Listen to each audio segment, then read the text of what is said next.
questions, by all means, put things in the chat. But for what we're talking about here, I'm also happy to be heckled, as it were. Right. I mean, this is a kind of a shortened version of presentation that I normally run in a workshop environment, where we go take a deeper dive into the subject area of thermal bypass, and then also look at case study projects that participants bring to the show, so to speak, and then we kind of look at other ways, look at ways to try and address the specific issues and help people out on individual projects. Right, and if you want to, you can always find me on most social media as Mark Siddall, at Mark Siddall, RIBA, including the dying platform known as Twitter. So a little bit about me for a quick few moments. Basically, sustainability has always been a subject of interest, should we say, and something of a passion. Ever since been at university, in fact, going back before university when I first went to Machynlleth to visit Cat back in the last millennium. But now I've got different motivations as well. Of course, I'm a dad, and my daughter's a bit older than that right now. But yeah, all those intergenerational aspects of thinking start to play a part, which of course leads me into the context of thinking about Greta and her current contributions to the world. And that's where, from my perspective, as a professional, I'd say if you're aware of a problem, then it's your duty to act. Your responsibility to do something about it. Or as Greta would say, I want you to act as if your house is on fire, because it is. Now, I've been involved with Passivhaus for about 17 years now, all in all. But it was building performance related thinking that really got my interest going in Passivhaus. And this quote is a quote from Professor Dr. Wolfgang Feist, who developed the Passivhaus standard. And it's very pertinent to what we're talking about now, whereby, and as you can read it yourselves, I was working as a physicist. I read that the construction industry had experienced with adding insulation to new buildings, and that the energy consumption had failed to reduce. This offended me. It was counter to the basic laws of physics. I knew they must be doing something wrong, so I made it my mission to find out what and establish what was needed to do it right. And it's that sort of approach, that line of thinking, that underpins this understanding or interest in thermal bypass. Because as an architect, if we go back to 17 or 18 years ago, then what the conversation was always, well, we want to do sustainable buildings, and it always seemed to result in bolting things onto buildings, and that didn't seem very architectural to me. And so I was wondering what else, what could be done to create a more nuanced approach that related more to architecture, to be honest. And whilst being conscious of passive solar design and high performance insulated, well insulated buildings, Passivhaus, there were no Passivhaus buildings in the UK at that point, but I did stumble upon it and started translating things using Google Translate and to try and understand. And I taught myself the building physics from scratch. But a number of years later, had the opportunity to work with Dr. David Johnston from Leeds Beckett University, and they had been undertaking coheating tests of properties. And I'd been working on a Passivhaus project by this point. And what we can see on this graph here, we've got the predicted performance along the horizontal axes and the measured performance on the vertical axes. Now, what's important to recognize about this is this is not occupied buildings. This is, for want of an analogy, the similar kind of thing to if you went to the garage and you put your car on the chocks and you tested its emissions or its energy use on the blocks. And what's been found is that those buildings, or in this particular case, dwellings designed to building regulations or the Code for Sustainable Homes, or something aspiring to better than building regs, in most cases, had huge performance gaps. And the reason for that was related to a number of different issues associated with failures in the design and construction process. But a large part of that related to the subject of thermal bypass. But you can see the examples down on the bottom left there. Not only are they clustered along this diagonal line, There's slightly one side or the other within measurement error of the coheating test process itself. But their performing is predicted by and large. And that's a hugely encouraging sign that we can close performance gaps.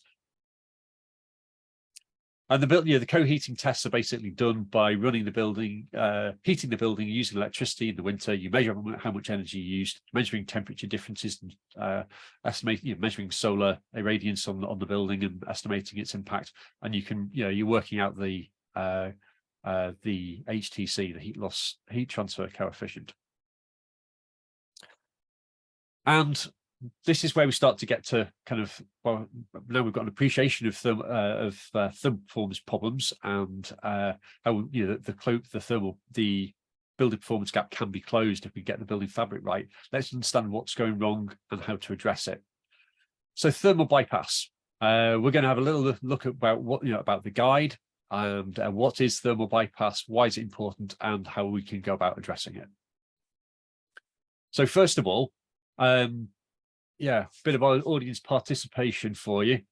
Before I go too far, what's thermal insulation for? Okay, just keep that one in mind. Don't put an answer in the chat just yet. I'm going to kind of quickly outline some heat transfer mechanisms just to make sure we're on the same level here. And then I'd like you to tell me what its purpose is. So obviously we've got as a mode of heat transfer, we've got conduction. So that's our heat that's been conducted through a particular element. Maybe it's our included in our insulation. And each time we double the thickness or halve the area, then we're halving, or halve the conductivity, or halve the temperature difference, we halve the heat flow. That's kind of basic premise. So that's conduction through from one side and another to another, just in the same way that you've got heat conducted through your frying pan from your hob onto the top surface of your frying pan so you can fry your egg. We've got convection, and we've got two types of convection that we need to be aware of. We've got natural convection and forced convection. Natural convection is what's arising naturally through forces associated with the building. And then we've got forced convection, which can include mechanical forces or indeed the wind. Again, so this is where we've got fluid rising because it's warm, and therefore other fluids being pushed out, or the fluid being pushed out of the way because it's colder, and it creates a cyclical loop that can aid heat transfer. And then we have our final mode of heat transfer for our purposes at least, and this is radiation heat transfer across a void. And of course, that's how the heat gets from the sun to the earth. So with that kind of question in mind, if we compare one with another, which is, of these, which is the dominant mode of heat transfer? So what's our insulation for? Is it to reduce conduction, convection, or radiation? If you want to populate your thoughts in the chat, you just write in conduction, convection, or radiation.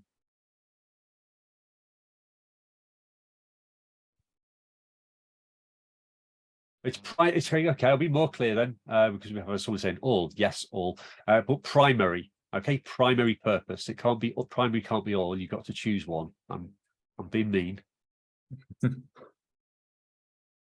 Conduction, conduction, conduction, conduction, conduction. Right. I'm going to show to you why you're wrong and why you've been sold a myth. Okay. You've got your function here. If you go to your controls, then I think you should be able to raise your hand. Is that right? If we've got, or if nothing else, feel free to turn your camera on and actually raise your hand to the camera. Okay. What I'd like everybody to do is to, if you've had a third party undertake U-value calculations for you, can you raise your hand? Either turn your camera on and show me your hand, or show your hand through the tools that we've got here.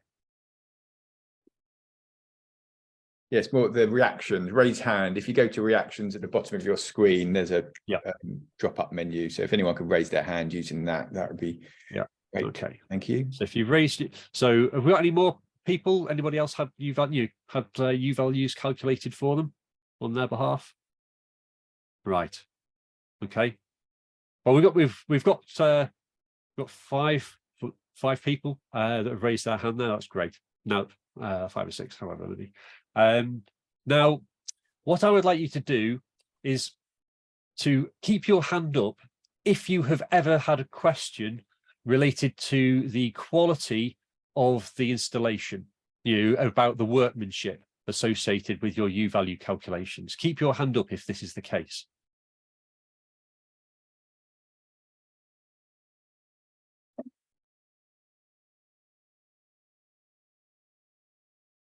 Jason, you've still got your hand up. Somebody's asked you about the quality of workmanship. That's good going. Okay, we've got slightly better stats than normal because we had less people put their hands up than I'm used to. But when I normally ask this question, I'd say it's normally 1 in 10 people or 1 in 20 people that keep their hand up. And basically, what this comes back to is that we have a situation whereby often architects will phone a manufacturer and say, "Can you tell us what the U value is?" Now, do you think it's in, and they will do the calculation in accordance with EN 6946, or so you believe. Within the EN 6946, there's a toggle, and there is 3 assumptions you can make: 0 gaps in your insulation, small gaps, or big gaps. I've not once yet come across an instance where a manufacturer will voluntarily choose anything other than perfection in the wall construction, because to do so would mean you'd need more insulation. It would make the U value look less good, and it's against human incentives, shall we say. And what that means is that you're not getting the full facts, and that really what we should be doing is we should have workmanship clauses and site inspections for the quality of the installation to make sure it's been done properly. And we'll take a bit more of a deep dive into this now. So why is addressing thermal bypass important? Jason, you can drop your hand now if you want. Well, basically, if we've got convection within the cavities, our insulation's not performing properly, and that will reduce the surface temperatures, which can then lead to the risk of surface condensation, mold growth, poor radiance or radiance asymmetry, discomfort, and that's a real issue. But if we've done it properly, then we've got higher surface temperatures. I'm going to skip through these. But what we can see is, this is some thermographic images of dot and dab insulation for standard UK construction.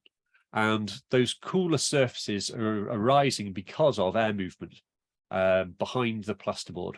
These buildings were under a blower-door fan pressure to help give us some stronger characteristics here, but in essence, this is going on in the back of behind all of these bits of plasterboard in most modern homes.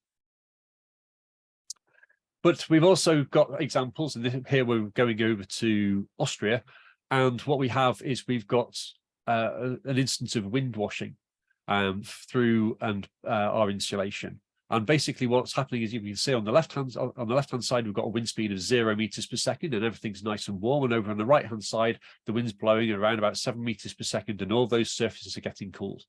And therefore you've got radiant discomfort, perception of drafts, and the U value is fluctuating by 660%. Okay, because the insulation, the only thing left insulating was the plasterboard, just to be clear. So it's the insulation's basically doing nothing.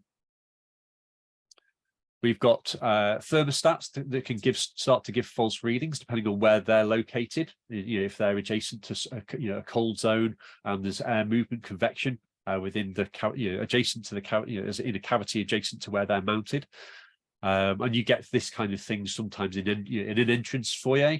You're coming in through the doors, and then you've got meeting rooms on either side. The thermostat might be mounted on the partition, and you get false readings, and therefore you can get the heating system behaving in unusual ways and discomfort for the building occupants. Thermal bypass issues, which also can lead to additional moisture getting into the building construction that we don't want. So if we've got a 1 millimeter wide, 1 meter long gap and 2 pascals worth of pressure, that this is where we kind of go, well, what's 2 pascals worth of pressure, Mark? Well, if you get 2 sheets of photocopy paper, 100 grams per square meter, and you had it covering a whole square meter to those 2 grams, that's about the pressure of 2 pascals. Okay, it's not an awful lot. Now, what we have, if we've got a 1 millimeter wide gap that's 1 meter long, 20 degrees Celsius inside, 50% relative humidity, and 0 degrees Celsius outside, then what we have is around about 360 grams of moisture. So that's over a Coke can of moisture moving through that gap just because of natural convection, of warm air rising, the stack effect. So that's, and that's on a 2-story house. Obviously it's more significant in a multi-story building. So this is, there are real moisture risks that start to arise. And also, we can have issues in terms of condensation on surfaces and the risk of pipe splitting and the likes as well. So these are kind of things to think about. But what exactly is thermal bypass? Well, there are basically 2 types of thermal bypass that we need to be aware of.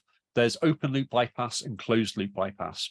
Open loop bypass is air tightness, which we only address really properly. Well, not even properly, but we only make real reference to under Part L of the building regulations, which has historically had an air permeability target of 10 and is now been dropped to 8.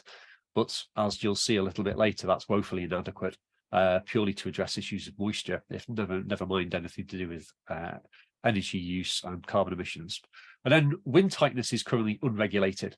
In fact, the only country that I'm aware of that does regulate wind tightness is Norway. And that's just because it gets so damn cold over there. They actually, they've looked into it and they've done the research, and it's surprisingly important if we want our insulation to do what it's meant to do, if we're going to avoid that wind washing effect that we were seeing in Austria, for instance. So how wind tight do our buildings need to be becomes the rhetorical question in that context as well. This other form of bypass that we have is closed loop. Now, one example of a closed loop would be in your double or triple glazing. You've got a convection current that can occur in there. But of course, if you go down to any building site, you'll see absolute perfection, whereby people have succeeded in perfectly suspending insulation within a cavity wall and allowing air gaps on all 6 sides. So therefore, we've got these convective loops that start to kick in. But what magnitude of heat loss do these kinds of loops impose upon buildings? Is it something that we really need to be concerned about? Well, that's what that's the subject of the thermal bypass paper, and what we look at in that. I'm just going to pop a copy of a link into the chat just in case anyone here has not had a chance to read it. Now, while you click on that link, I'll kind of provide a little bit of context here. So basically, so that we can have a bit of common language, we need to understand what we're dealing with. So we've got joints, we've got air gaps first and foremost, and the air gap is the bit on the warm side of the insulation. And then we've got joints, which are the interfaces between chunks of insulation. Okay. And we've had to introduce new language here, because normally we just describe it all as a cavity, and it's part fully filled or partially filled cavity. Well, for our purposes, the cavity is only that capillary break section, which is the bit that's left exposed on the outside of the insulation, which may or may not be there depending on the nature of the construction that we're talking about.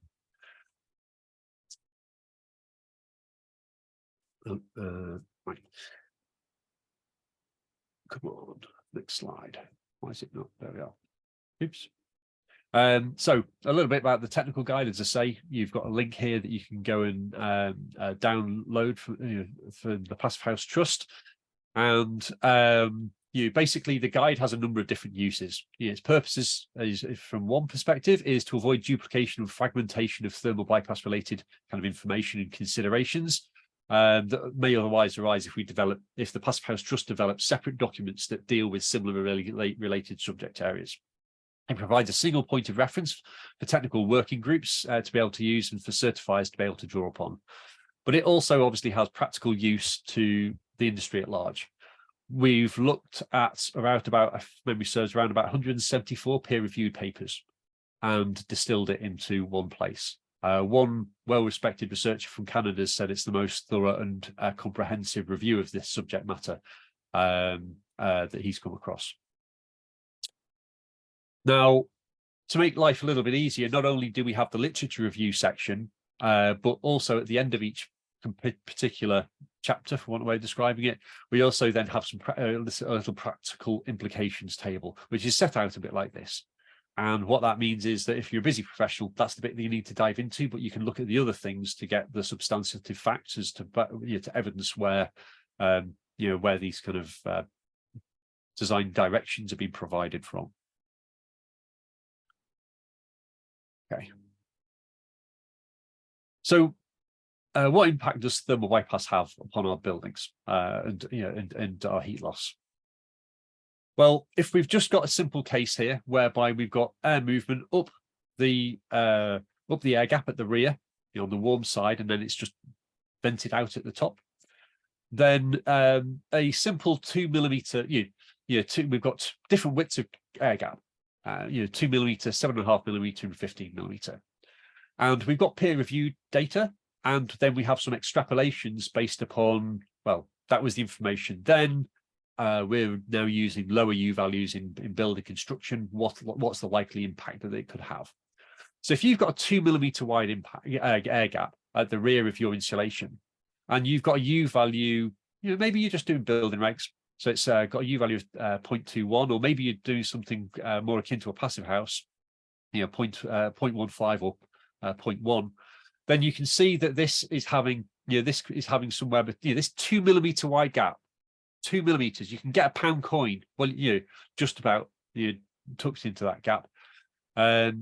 You could have an increase in your heat loss of somewhere between 12 and 25%. Okay, a 7.5 millimeter gap, so that's £2 coins, cheek to cheek, drop down your cavity. That can lead to a 200 to 300% increase in your heat loss. And if you've got 15 millimeters, then that's somewhere in the order of 500, according to the calculations in the peer-reviewed analysis, up to around about 982%. Call it 1,000% increase in your heat loss, because basically that those air gaps mean that your insulation's doing nothing, because air movement trumps conduction. So everyone answered conduction. Well, that's what you've been sold by the industry. It's not true, though. Your walls aren't performing the way that they should do because of these gaps in the construction. And therefore, we need more attention being paid to the quality of workmanship so that we don't have air gaps in our construction, which is precisely what Passive House helps to ensure as a quality assurance standard, and all the training that Passive House designers go on and learn and then apply in their buildings, whether they're Passive House buildings or not. We can also have some more subtle gaps, which can also arise, called tuck ends. I think I'm the first one to really be calling them tuck ends, but that's what they are. You tuck the ends in as you're as you're using your fingers, you nudge them in, and a tuck end defect might occupy 3% of or cause a 3% gap on plan. Should we say at 600 millimeter centers? Again, the research looked at a U value of 0.3, and we could see that the increase in heat loss was around about 2%, just for these little tuck ends. Because again, it's facilitating these large convection loops that can start to arise. And if depending on your U value, if you got down to 0.1, it's a 6% increase.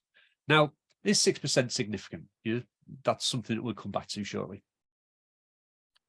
We talked about, I showed you the image earlier on of this, the wind washing. Well, it was from this study by, and I'll slay the name, I'll get it wrong.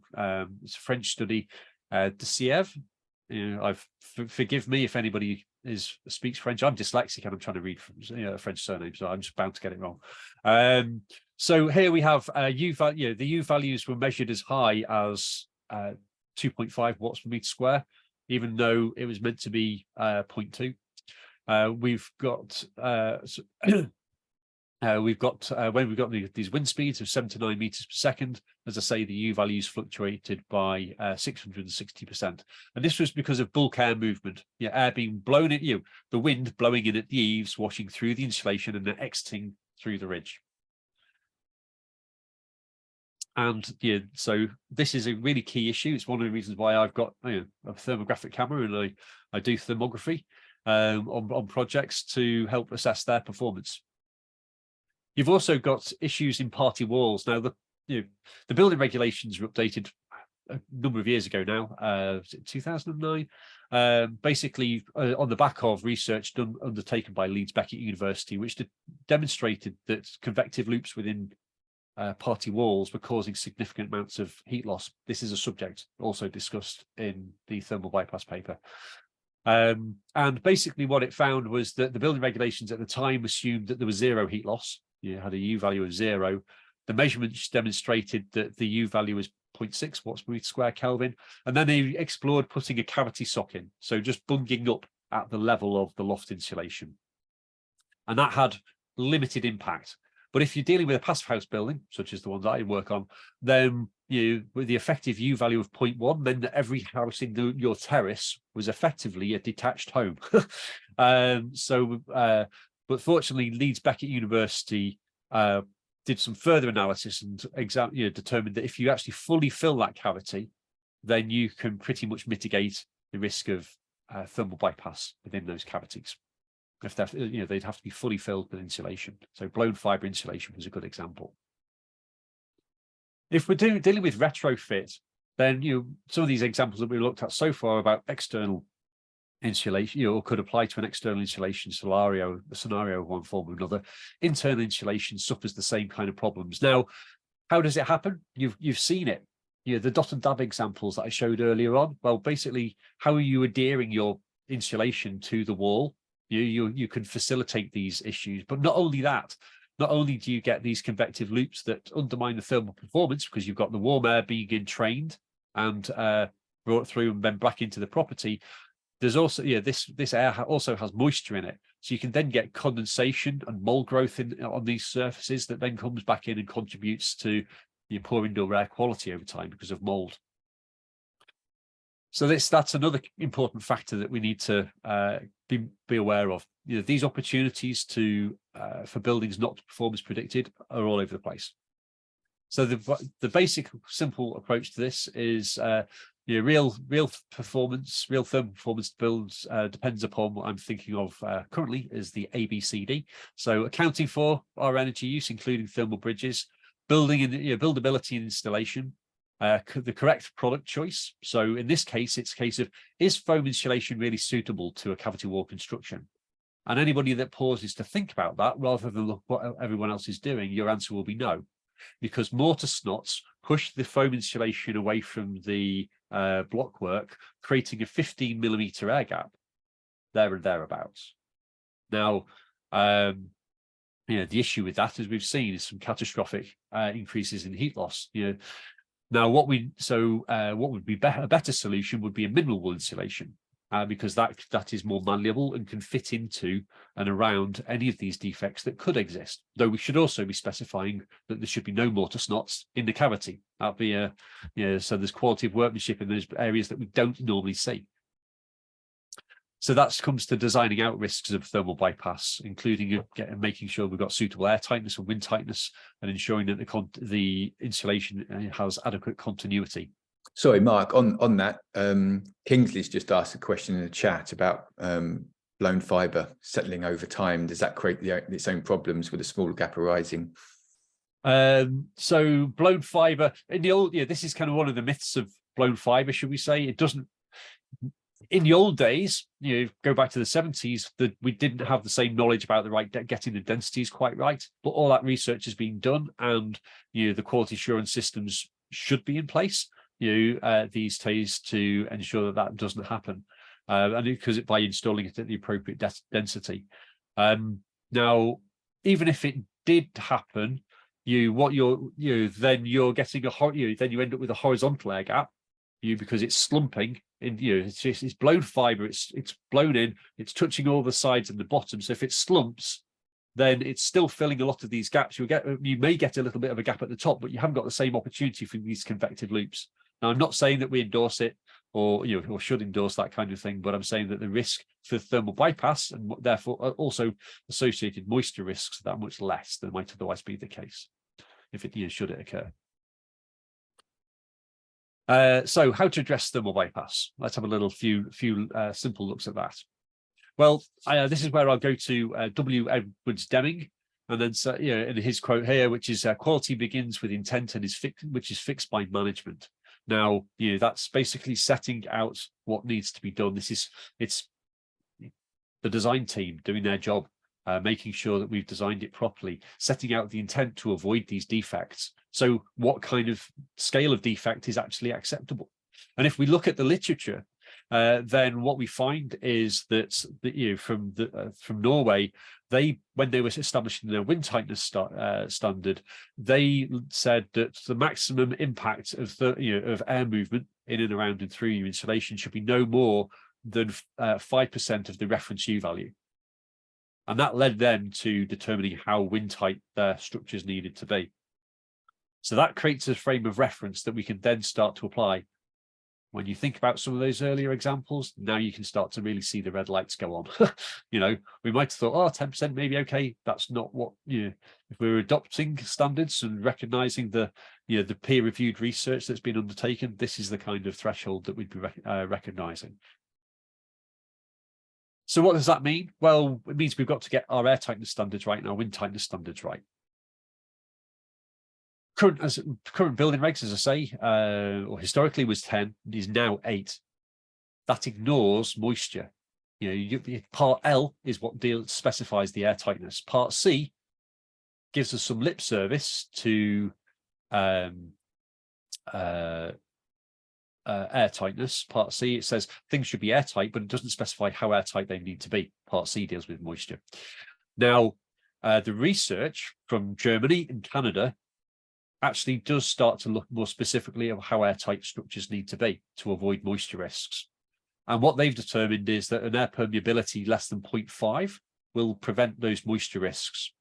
Now, that's actually one of the things that underpins Passivhaus. That's why the air tightness target is 0.6 air changes per hour, because that's about right when you're dealing with a dwelling. And then when you start to deal with larger buildings, you end up with a permeability of 0.6 being the target. So now, in recognition of this fact that it's really tied into moisture, there's another factor here whereby what we don't, we could need good standards of air tightness to stop bulk moisture transfer into the building fabric. Diffusion is trivial by reference to air leakage. So by getting good standards of air tightness on the inside, we can then have, we've got our wind barrier. Now, depending on the moisture permeability of our wind barrier, that could or does affect how airtight our air barrier needs to be. So Canadian research, which I've just got freeze framed here, really kind of lays that out. So whereby we have the SD value, which is the equivalent moisture transport through a meter cubed of air. So what we're saying is the outermost uninsulated, so the non-ventilated layer of the wall would have an SD value in the order of these values here, and these are the corresponding levels of air tightness that we would need under these conditions. So if we've got a very high permeability, low resistance membrane on the outside, then we can have a higher permeability.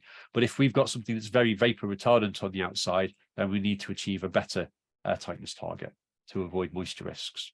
And these things become more and more pronounced. The lower and lower energy buildings that we design and build, the more greater these risks start to be, and the more attention that we need to think about things in a whole systems fashion. When you've got a stockily designed building as an air tightness of 10 will permit, then you kind of got more latitude, shall we say. On this, Mark, and it's sort of quite topical following on from a webinar that we had last week, because just to paraphrase Kingsley, you said, like, when you were talking earlier on about he said, oh my God, this is horrendous, when he's talking about the implications it has on the doing things badly. And then Rob's just mentioned about building regs 443 conventions for U value there. And I was talking to someone after last week's call. I won't name them, but a lot of the people we have on our webinars are they're architects, they're consultants. We don't often have people who work on site, and the information you're sharing with is very technical, and it seems there's a big disconnect between what we should be doing, or what works in terms of, and then how it's being implicated on site, which is what Rob's alluding to there. So, your paper suggests, or not your paper, but the way the theory works, and the amount of effort and understanding you've gone towards to ensure that these are the targets that we need to achieve. But when it comes to actually being on site, no one's walking around with your paper. No, I mean, no. This is the key. This is the key thing, though. These are all design problems. Yeah, you design out the risk. Okay, it's not to say that it's not a slight. I will argue that it's the whole Toyota production system frame of mind. It's not an individual's fault; it's the system's fault. Okay, we've got to address the system, but it's architects and engineers of one flavor or another that are influencing and designing these systems, building systems that other people then have to implement. Yeah. If we fail to design them properly, if we fail to specify them properly, because we're not thinking about the buildability and the practicality, we are culpable. It's not their fault. It's like me saying, right, slice your way out of the side of this plastic, this paper bag, but me tying both your hand and your feet together and behind your back. You were never going to be able to succeed. So it's how we've got to change how we design to make it possible. So I'll give you some examples. In the passive house world, there are self-builders, there are new builders, novice builders, people that have been involved in the construction industry for 25 years, but never built a building on their own. They achieve 0.6, they achieve 0.1. I've got one project that actually is the UK's most airtight home. It was built by a joiner who trained to become a passive house tradesperson whilst on the job, and the client who did some of the airtightness taping. It's the air leakage for that dwelling, as it happens, it fits on the square of if you draw a square on a 1 penny coin, that's the leakage area of that. Converses with a passive house, which would have it as the equivalent of a letterbox, and compared to a house which would be half a door missing. So this can all be done just by getting the specifications right and design right, so that way you tilt it in favor of opportunity. You can't help but get it right, just by getting the processes right, thinking about buildability from the beginning. There's so many sloppy mistakes. This is why I do these workshops, because there are so many sloppy mistakes that it's easy to address them. The research in the 1970s in Canada determined that airtightness was not a skills problem, it's a design problem. If you think about the buildability and the practicality and the build sequence in the right way, airtightness is easy. And it is. That's what those examples that I was just give you. So there's not there's not a problem.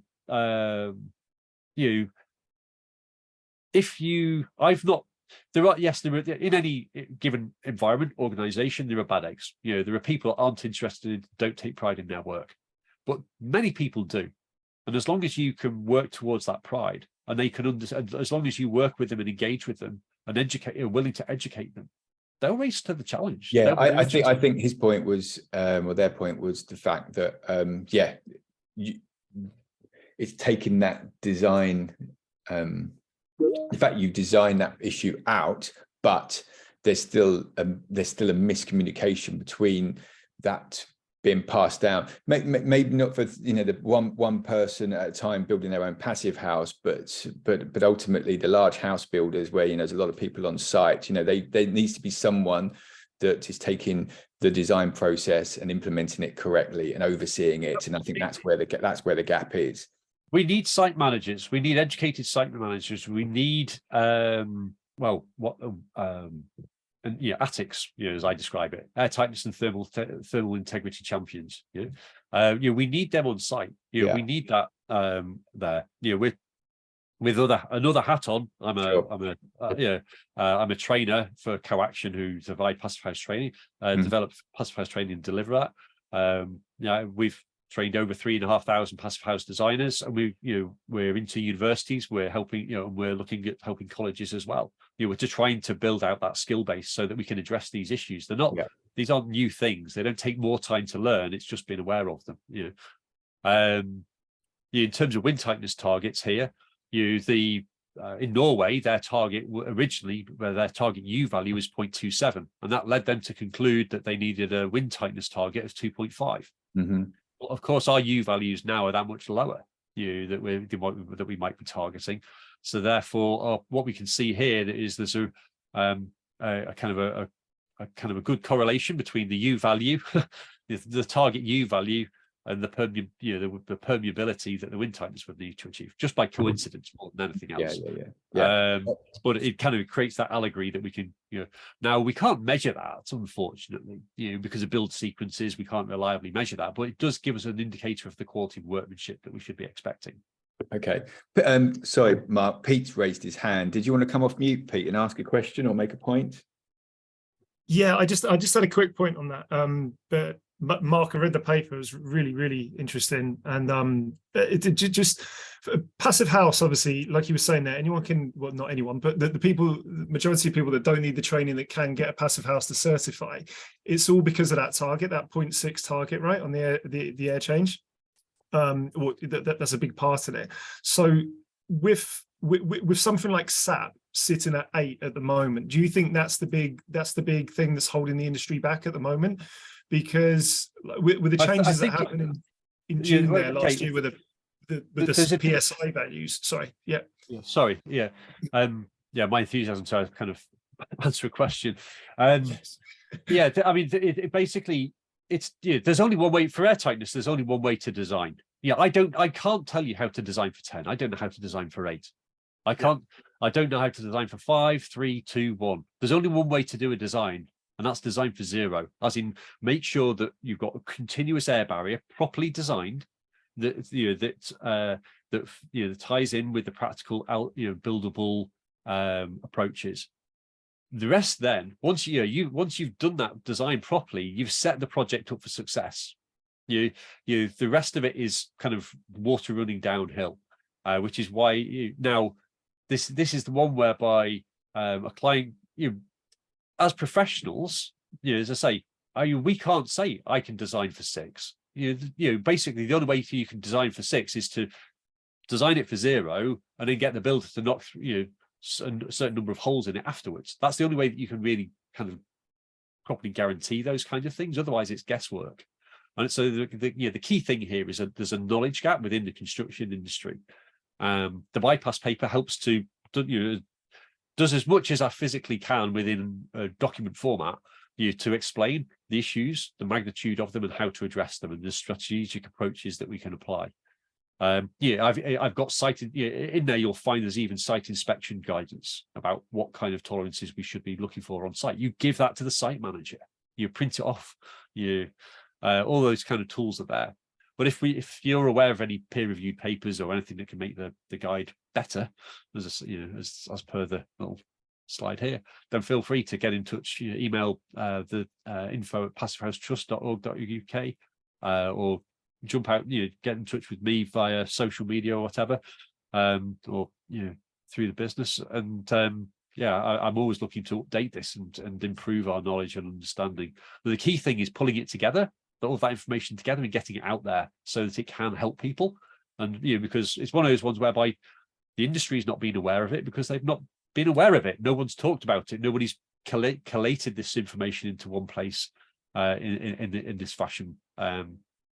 Really, I did a version of a much shorter version of this 10 years ago or more. Okay, so basically that's it. As a presentation goes, I'll just end with Aristotle, because you find it hard to argue against him. We are what we do. We repeatedly do. Excellence then is not an act but a habit. So basically, the more we habitualize designing out leakage and addressing wind tightness and addressing open loop and closed loop bypasses, it's just habit. It just becomes the norm. It doesn't, it would take me longer to design a detailed the old way than it would to the passive house approach, because it's just so ingrained. Even if I'm not trying to achieve create a passive house building with the same low U values and whatever else, all that thinking, all those approaches, the designing out thermal bypass doesn't take any more time. It's a choice, and you can choose the right way once you know the right way, or you can choose the wrong way.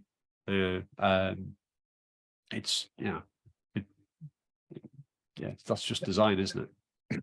Yeah, no, Mark, absolutely. I think I can sort of hear your frustration, and we're all victims of the frustration in a way, because it's like George and Kingsley have made the point, and I was sort of trying to make the point that what you're doing is you're leading the way, but the majority of people don't live in passive houses, and these large house builders. But the physics is the physics, though, isn't it? It is. So this is not about passive house. This is this is 174 papers of peer-reviewed information, not about passive house. We sent the paper to the Passive House Institute, and they said, well, this isn't about passive house. It's like, no, it's not. This is about the problems that are kind of beset the construction industry, and what needs to be done about addressing them. They align with how the reason why passive house buildings work is because we do address that. Sure.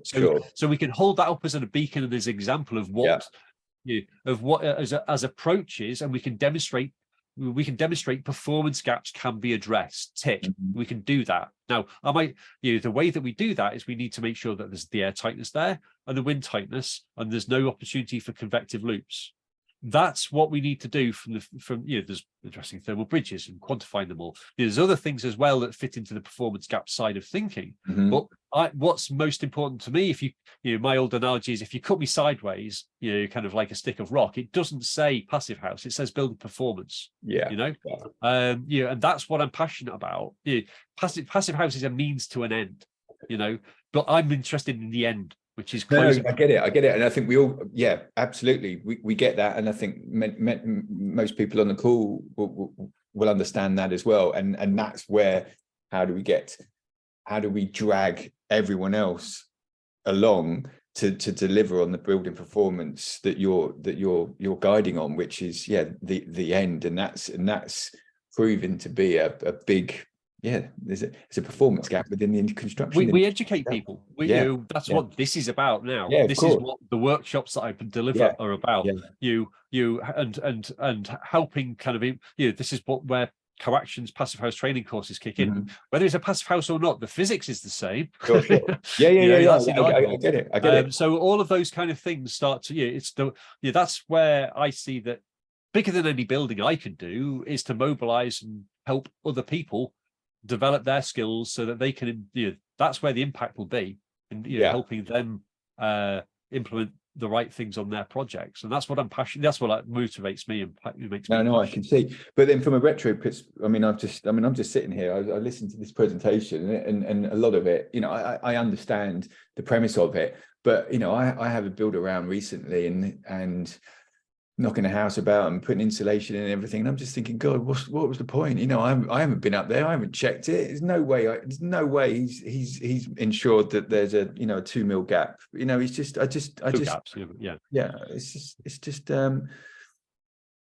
so that just shows the challenge ahead for me. Is like, I don't know enough, my builder probably doesn't know enough because he's a one-man band, blah blah blah, and it's like that was the point that this other guy was making. It's just there's a big disconnect between the theory, albeit the theory, and it's you've designed it to be perfect, and the delivery of it, and in terms of these, and the other point he was making was because these webinars, they are attended by the likes of architects, consultants, etc., who operate at a level where they're understanding this, but then it's getting to the point where the guys on the site need to know this as well, and need to carry it in, and need to actually deliver on it. And it as I say, but it's the key thing is making sure that the architects and engineers working on architectural technologists, whoever's all kind of working together and helping coordinate the design in the right kind of way. Once it's in the specific, once it's in the construction documents, it's on the drawings. This is where we want you to do, how we want you to do things. There aren't details that are kind of left to the bodge on site. You've properly nailed all of the drawings. There's serious conversations to have with clients about, well, we can cut our fees, but that creates more uncertainty and more risk on any project. Capital cost risk, not about buildability and cost, other those issues, but all of those unknowns. The more that they can understand those implications, the better. And then, so if we've got the right workmanship clauses in the specifications, so at least people can be clear about. I don't want to be kind of holding people's feet to the fire necessarily, but we can point at it and educate people about it and address those issues. But it's got to start from the design, and then it can move forwards. And I'm not going to say that everyone's going to get it right in the first instance. I'm saying that I get it right in the first instance all the time. We all work to, we all kind of evolve and improve our processes. No, well, thanks for taking the time to present today. It's quite heartening to see a lot of people on the call and a lot of people showing interest as well, because obviously clearly it's a very important topic, and it's one that we all need to be mindful of, and it perhaps is highlighted for me where we can go with some other webinars, because I feel as if this conversation could have carried on for a long time. So it would be great. I'll probably follow up with you afterwards, because I think there's a lot of mileage here as well. So thanks for taking the time out of your day. I know you're supposed to be doing stuff this afternoon, so I'm going to shoot off as well. What I would say to everyone else is, if you've enjoyed the conversation, you appreciated it. I mean, Meshwork's a free to use platform. Mark's given up his time today. Do follow him. Do add him on LinkedIn. Follow him on LinkedIn and follow him on social media.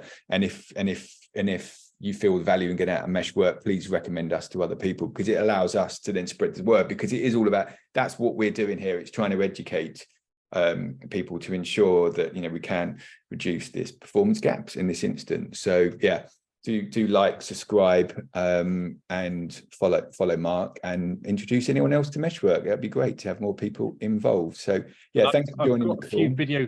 I've got a few video case studies I've dropped the link in on the website called Passivhaus Secrets. So there's some little video case studies, quite easy to access, and cool. Because and if you share those as well, I'll pick them off of here, and I'll add them to Meshwork as well, because it would be good to. I'll upload this recording and then share all the links as well, because I think it would be an often used resource. Cheers then, Mark. Very good afternoon. Thank you very much. Thanks for you too. Take care. Thanks everybody. Cheers, guys. Thanks a lot. Bye.